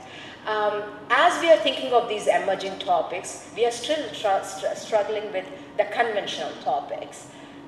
Diets have been discussed quite a lot today, and they have also been highlighted in the global panel on agriculture and food systems for nutrition, and in their brief on methods and metrics. I won't go into the data because I think we heard quite a lot about the weaknesses that we have on diet data. So I think we clearly need to improve how we measure what people eat and the indicators of diet quality. Next slide, please. And I would like to, and what about anthropometry? We think that, okay, we have SDG2s, we have green indicators, stunting, wasting, at least there we have our act together, right? Yes, to some extent, but if you look at wasting closely, we traditionally and conventionally look in the monitoring, we look at weight for high Z-score, -2 SD. But if you look at mid-upper arm circumference and use it as an indicator, the children who are wasted don't overlap to a large extent that we think they should overlap. If you use these two indicator cutoffs, then only 40 to 60% of the children are overlapped as identified as wasting. It begs to question, what is it that we are measuring and categorizing as wasting? We need to look into it. Is it problematic? Is it not problematic? Who are we leaving out? Who are we including? We really don't know answers to these. And in addition, we grossly underestimate wasting because we only collect prevalence data. Again, there are severe data deficiencies in micronutrients. Next slide, please. And beyond anemia measured by hemoglobin, we don't do much at all in tracking any of the micronutrient status deficiencies. We have heard about some of these in terms of dietary intake data and how we don't know how much nutrients people are consuming, micronutrients, but we also don't know what their status is and biomarkers. Unfortunately, this is not where people are still paying attention, and I would like to really call upon a research agenda to help with, could you click one more click please, for field-friendly methods and low-cost methods to enable their use and to be able to track nutrition status of people. My final point is really aligned with some recommendations, which is, next slide please, of course, we need to maintain momentum. We have come really quite far. We cannot afford to take our eyes off the ball, but we need to invest in strengthening the capacity in strategic planning. Here, it's one thing to measure diet and measure it well, but it's another to really plan for a system, a data system. If I'm really thinking about how do I plan for collecting data on some of the phenomena and indicators that are happening at a geospatial and temporal level that is different from my individual nutrition status? What types of data do I need to collect? How do all these indicators talk to each other? How often do I need to collect all these? Do I collect them, all of them every year, or some of them every month and the others every year, so on and so forth? We need to invest in that strategic planning in addition to really just the technical rigor of how we all collect data. My final point really is about, one more click please, this is really my final point, is I really welcome as the chair of the ANH Academy, and to take this open data agenda forward, not just on how to just use the data, but how to make the data open access, but also how to use the data. So as a part of our commitment to open data and working with GODAN partners, we have agreed to organize a session at the next Academy Week in 2017, probably in South Asia, on accelerating open data within nutrition in partnership with the GODAN Secretariat. Thank you very much, and I appreciate your attention.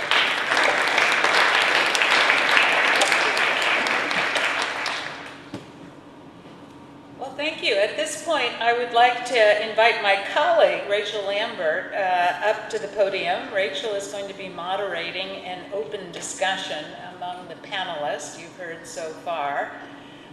Rachel Lambert is the interim Deputy Chief Scientific Advisor in the United Kingdom's Department of International Development. And she leads a number of their research programs in agriculture, from very advanced science to innovative approaches to getting technologies into the hands of farmers. So please welcome Rachel. All the other panelists come up, and we will start the Q&A. Oh, there she is. Great. Thank you. And I'll take it. Yeah.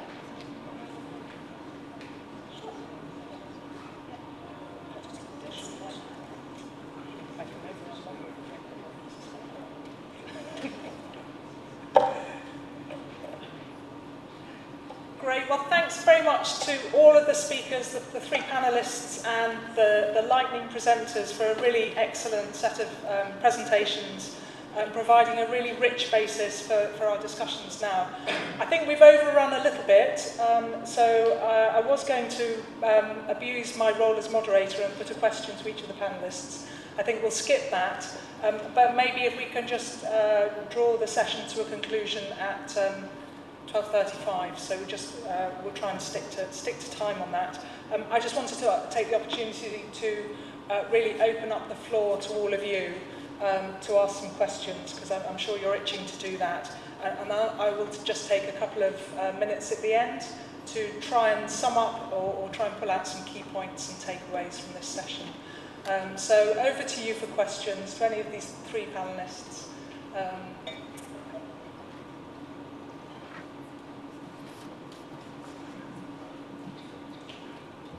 Thank you. I really enjoyed the discussions. I'm Shimon Ray. I chair the Global Centre for Nutrition and Health in Cambridge, and also the UK National Diet and Nutrition Survey lead clinician. So just a few things that I wanted to comment on based on the presentations by the speakers from Harvard and the London School. So one of them goes back to the Global Nutrition Report, really, which was alluded to a couple of times. And whilst the 2016 Global Nutrition Report for the first time actually mentioned 7 calls to action, one of which is around data, if we go back a couple of years to the 2014 Global Nutrition Report, there's a very clear strategy on how we can actually use surveillance data to address many of the problems which have been alluded to today. And really there are good models on how surveillance data, particularly putting a plug-in for the United Kingdom, how we, for instance, use the National Diet and Nutrition Survey to look at dietary intake on one hand, nutritional status on the other, but using it as a risk assessment tool as well as a risk management tool at individual level, at regional level, and at population level. So a number of initiatives are actually underway globally to look at this as a bridge between the two camps, I would say, which are staring at us very clearly in the face. And there's one camp, which is the interface between nutrition and agriculture, and then there's another one, which is the interface between nutrition and human health. And these two don't often interact. However, using population surveillance in a clever way is a great mechanism to bring these ends together. I'd also say some of the initiatives that we've been leading and that are gaining momentum out of Cambridge using a GODAN model, which is a frugal model in Hindi.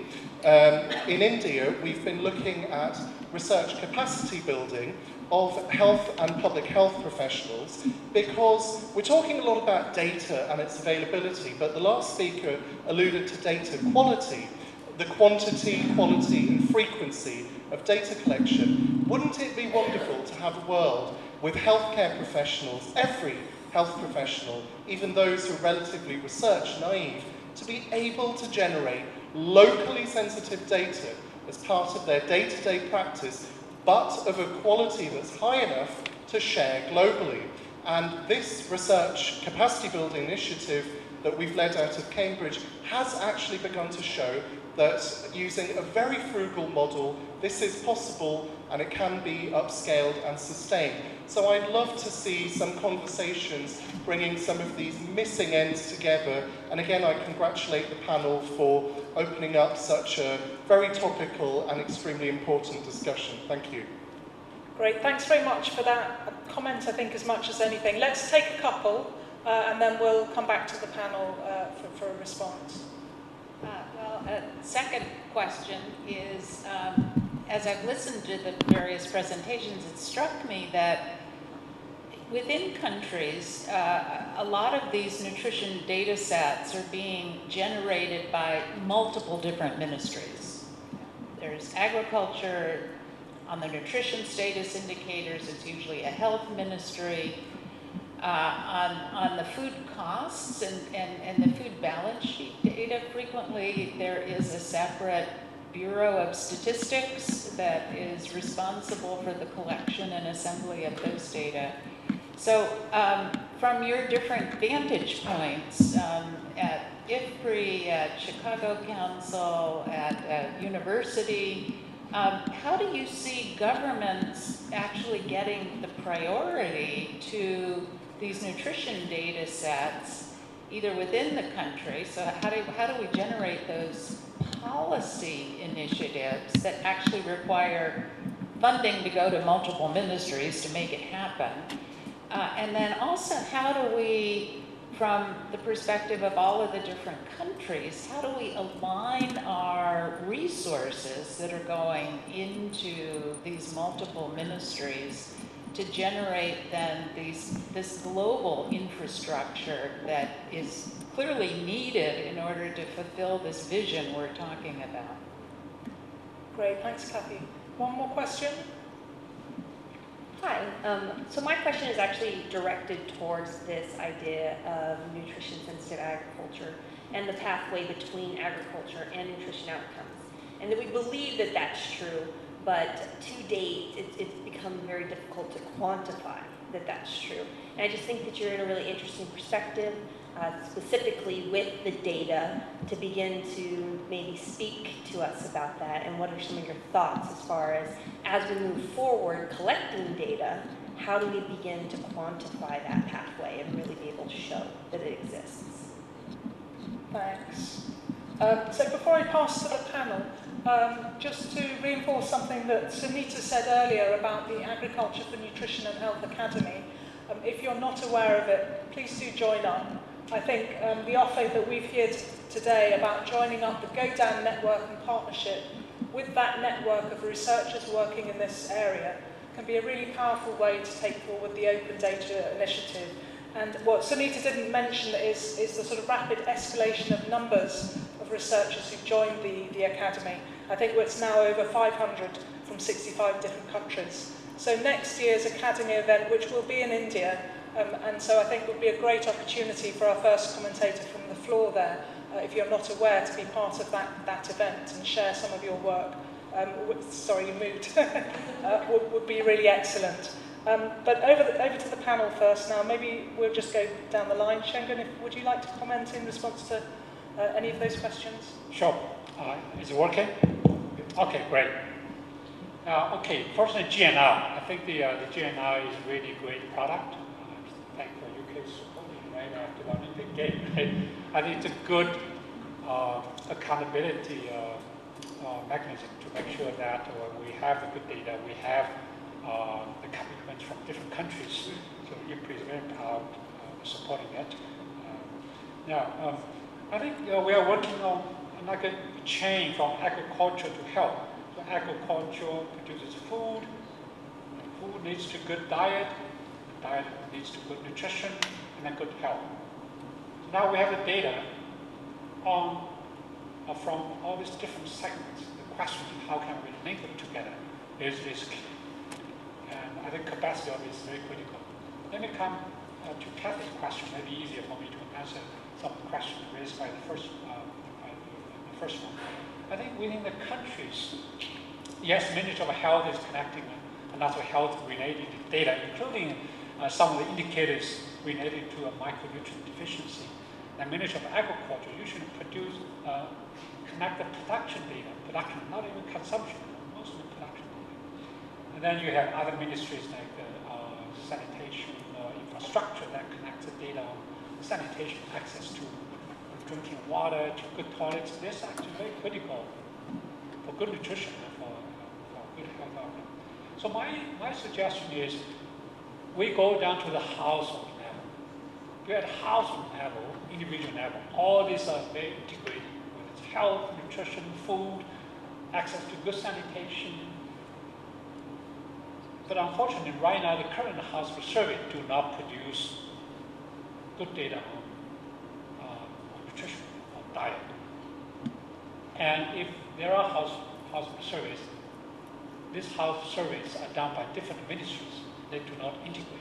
So if we have an integrated household survey with inputs from Ministry of Health, Ministry of Agriculture, from sanitation, from social sector, social service sector, build on what we already have, like the World Bank and Living Standard household survey. That's very much focused on expenditures. So if we can also bring, let's say, consumption side, individual consumption side, and integrate that into the health survey, I think this is the way to go. And if we have all these indicators from one survey, you will also be able to analyze the causal relationship. Otherwise, you have 3 or 4 different sets, and they cover different indicators. It's very difficult for a researcher to really analyze the causal relationship. That's my strong argument for doing that. Then nutrition-sensitive agriculture, I always have a problem with what's called sensitivity. What do you mean, nutrition-sensitive? I would rather to use agriculture-driven than say, nutrition-driven agriculture. What does that mean? It means when we design agricultural policy, strategy, investment, we already put nutrition ahead as an outcome instead of aftermath. Oh, okay, so we design the policy, we design the program, then let's look at nutrition impact. I don't think you will find any impact in the future. But this is because you have not started with the nutrition first when you design the agricultural strategy program. Thank you. Thank you. Yeah, I think that was a really good point on this separation between agriculture and nutrition. For myself as a journalist and kind of a lay person looking at this, I mean, you smack your head and say, well, how did this ever happen? What do you mean nutrition is not part of agriculture? What do you mean nutrition is not part of health? They are. How many ministries of nutrition are there in the world, right? The ag ministers, the health ministers, but we've got too much going on. We're not dealing with health, and the ag guys, we've got to grow more. The nutrition-driven agriculture, if that's going to impact yields, don't tell us about it. So I know Howdy Boyce at Harvest Plus, years, decades in the wilderness trying to bring these two together. So I think that one starts finding on kind of the biofortification efforts and some of the really fascinating, I think those are really interesting and fascinating horizons that are out there. And I think that then is also an indication of, so kind of with Kathy's question, that kind of how do governments give priority to generating data, and particularly that goes across various ministries. Because what I found is, and I think it's also then clear when you get into kind of the causes or the perpetuation of hunger and malnutrition and stunting, is that unless you have kind of the data from across all these sectors about the problems and what's going on there are so many things that if you just focus, that if you want to kind of address the malnutrition and hunger issues, there's all these, it's not just nutrition, there's all these other wash issues, infrastructure issues, the health system issues, the governance issues. So all these things are so combined, and they just undermine the nutrition. There was a really interesting report in my reporting in Uganda that I found. It had a boring title. It was like the situation analysis of children in Uganda. And I figured, okay, somebody had mentioned that to me, so I started looking through there. And wow, in there it was from the government of Uganda and UNICEF in Uganda that had put this together. And there were all sorts of statistics and things that were bringing all this from these various departments together. And there you saw the sanitation. They either had something on gender violence and kind of the attitudes of women for it. And so it was that, and that also then got to then I think the importance of then the data researchers, and as Zheng is talking about the household research, kind of also anecdote gathering in addition to the data and the numbers. And so when you're writing these reports, to put them in the context of kind of the anecdotes and the stories that you're gathering in doing the research. So you're kind of filling out boxes and doing all these other things and gathering the data, but then what are the stories that the families are talking about as well? I think is really important. It would be helpful as a journalist to see that. Thank you. And Sunita? Very short. Okay. I think people talked about data systems, but I just want to answer that and the question on why we are not finding an impact. The data systems, I mean, again, we need, as I just noted, we need a systems thinking.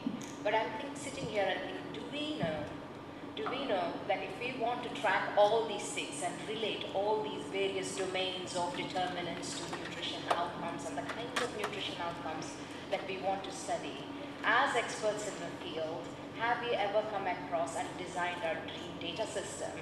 And what would our dream data system look like? And then put some reality checks on it. And I don't think we ourselves have done that. We all go and, talk to our colleagues and do whatever we do for our research studies, but I think we need a visionary way of proceeding, and I think that's quite important to me anyway, and I welcome any suggestions on how to do it, and I'm happy to be a part of that in any way that's useful. In terms of why are we not seeing the impacts, there are, of course, quite a lot written about why we are not seeing impacts, but one of the things that we don't often, in addition to the weak data methods and metrics part, is that we will only find an impact if the program is implemented well. And often, the programs themselves suffer from poor coverage for whatever reason, poor quality of implementation, and once that is there, if that doesn't work, then by many times, or is weak, then obviously we are unlikely to find an impact, because moving stunting rates, that's another issue of how we are studying stunting, what the time frames with which we are studying stunting. Things like stunting that is intergenerational. We have to do it in 3, 4, 5 years max. And that itself is, I think, shooting ourselves in the foot anyway, but I think we are getting there. We are getting a better understanding and handle of these things on how to monitor program coverage and quality as we are doing some of these studies. Thank you. Great, thank you very much. Thanks very much once again to all of the panel speakers, to all of the presenters, and for the questions here. I think the role of open data in nutrition has been particularly underexplored, certainly in relation to maybe agriculture and other sectors. And I think this session has started to unpack the challenges and some of the opportunities ahead. I'd just like to summarise sort of 6 points that I think are really essential in this area that I think probably don't summarise everything that's been said, but pull out some of the ones that I think are particularly significant. Firstly, the issue of coordination. Coordination between different data sets from different providers, and coordination between different sectors is really key in nutrition, as we've heard just there. It's a huge challenge, and we need to think more about how we can bring together those different data sets and different players, often behind national systems and national priorities. And we heard a fantastic lead from Kenya this morning. I hope we hear more from other countries. Secondly, we need more and better data, but let's not forget, as David Nabarro said this morning, we need better disaggregated data. It's really essential. The nutrition data gap is very deep and it's very wide. We've heard a lot today about dietary intake. That's a huge gap. But there are other areas as well. We know very little about business investments in nutrition, and what is the role of the private sector in processing, food transformation, nutritious and healthy foods, and there's a real need for data there. There's a need for data around the drivers of food choices and policy options, particularly as we see food systems, as one of the lightning speakers highlighted, or in fact several highlighted, really rapid change in food systems. Thirdly, we need to share more what works, the how of how we make data open. We know there's huge fragmentation of publicly available data across many databases. Much of nutrition data isn't publicly accessible, and there are some particular tensions, I think, around opening up of nutrition data and country ownership.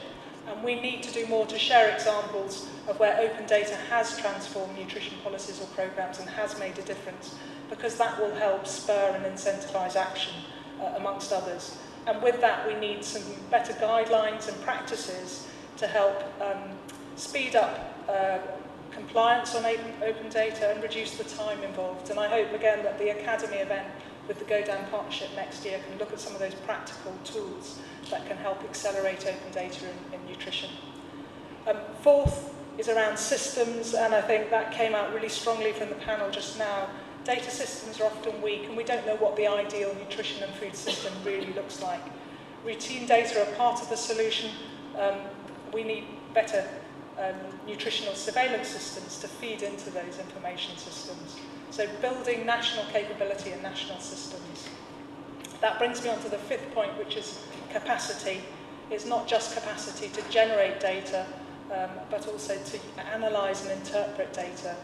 And we need to make sure that we invest in building the demand-side initiatives and not just the supply of data. We need to make sure that the data we're producing is really relevant and pertinent to the needs of the users and decision makers, and not vice versa. And finally, I think Schengen talked about the lack of a clear lead to coordinate and assume responsibility for coherence in the nutrition data landscape. The Global Nutrition Report is a really important way to highlight some of the challenges with nutrition data, but we do need a better mechanism to ensure that coherent action is achieved. So finally, I'd sum it up as the 3 C's: coverage and quality of data, capability and coordination.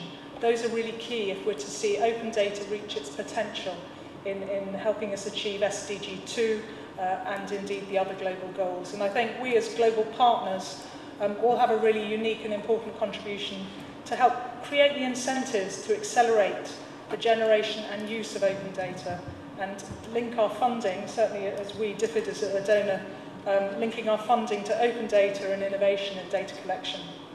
And that also needs to be accompanied by a change of culture and mindset. I think we certainly in DFID are on a journey towards better use of open data. We certainly are not there yet. But we need that change in attitude and culture to sustain the data revolution and to support open data and its links to transparency more generally. So I look forward to working together to make that a reality. Many thanks for your inputs today. 2 sort of practical things. I think Roger will be at the push stand, which is just opposite the ballroom, has copies of his book there. Sunita and I will also leave some of the global panel outputs there. Sunita highlighted one on data and metrics for nutrition. There's also one on costs of malnutrition and the economic cost, which is also very interesting. I recommend it. And please don't forget your feedback forms. Thank you, everybody.